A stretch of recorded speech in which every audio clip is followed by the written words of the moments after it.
Hey gardeners, welcome back to the channel. In today's video, I'll be covering 5 gardening hacks you should know. So let's jump straight into this video. So coming to number 1 is when propagating plants, you might not have a fancy rooting hormone, but you might have this one thing. Honey is a natural rooting hormone that has antifungal properties that will prevent your stems from rotting out or catching a fungal disease. So instead of using it in the kitchen, we'll be using it in the garden. You will need just very little honey for this propagating process. Get yourself a container with well-draining soil that retains moisture. Get your cutting, make sure it's healthy, remove the bottom leaves, and make sure you coat all the open nodes with honey. Once you do that, place your cutting in, compress the soil, and put it in a shady area for a few weeks until it develops roots. And in the matter of a couple weeks, you'll have a very new plant you grew from just using honey. When you purchase plants from the nursery, you might notice this one thing, that almost every time each pot will have more than one plant.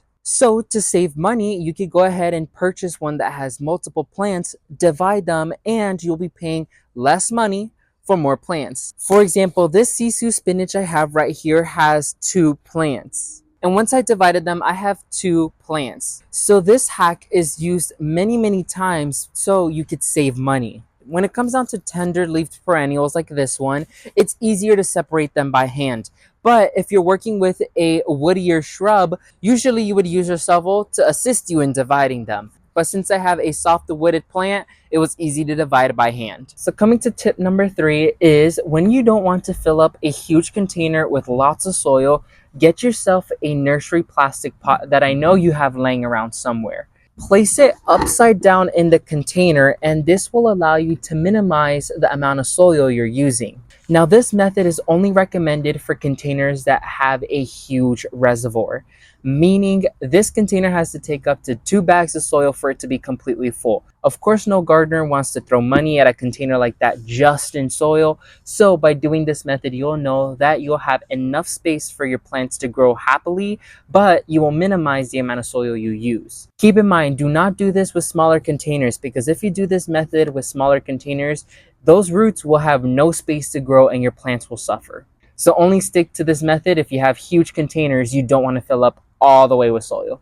Tip number 4 is whenever you buy beans from a seed shop, you may notice that they may give you very little beans. You might be paying $2 to $3 for the seed pack. Wow, you could buy an entire bag of beans from the grocery store and you will have lots to plant. For example, these pinto beans I got from the grocery store, and look at how many beans I have to plant. So instead of spending $2 to $3 on one seed packet that carries about 15 seeds, invest your money where it's worth it and buy yourself a whole bag of beans from the grocery store. And don't get me wrong, there is certain varieties that you won't find in a grocery store, so you can buy them in a seed shop. However, your classics like your black beans, your pinto beans, your lima beans, all of those are worth getting them from the grocery store in a bigger quantity for almost the same amount of money. Let's say a plant in your garden has got attacked by aphids, mealybugs, or whiteflies, and you don't have a special treatment such as neem oil or an insecticide or pesticide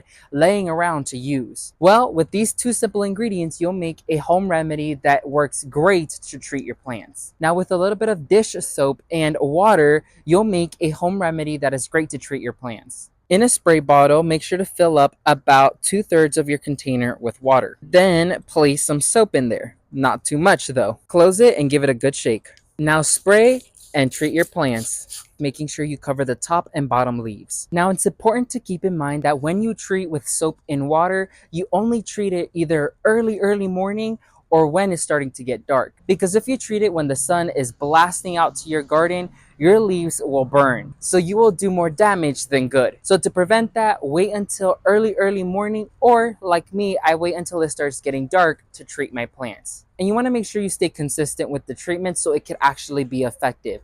I would recommend treating your plant for 2 to 3 days straight, making sure there is no rain on your forecast. And in no time, you'll see that those pests and insects have gone away. So those are the top 5 gardening hacks I find the most useful in my garden. Let me know in the comment section down below what of these hacks have you used and any other gardening hacks you may use in your garden too. Make sure to leave a like underneath this video and make sure you subscribe to the channel. We're on our way to 10,000 subscribers and my goal is to hit it by the end of this year. Make sure to turn on the notification bell so you get notified when I release a new video. And as always, thank you all so much for watching this video. May God bless you and your entire family, and never forget to grow big, Ultimate Gardeners. Bye everyone.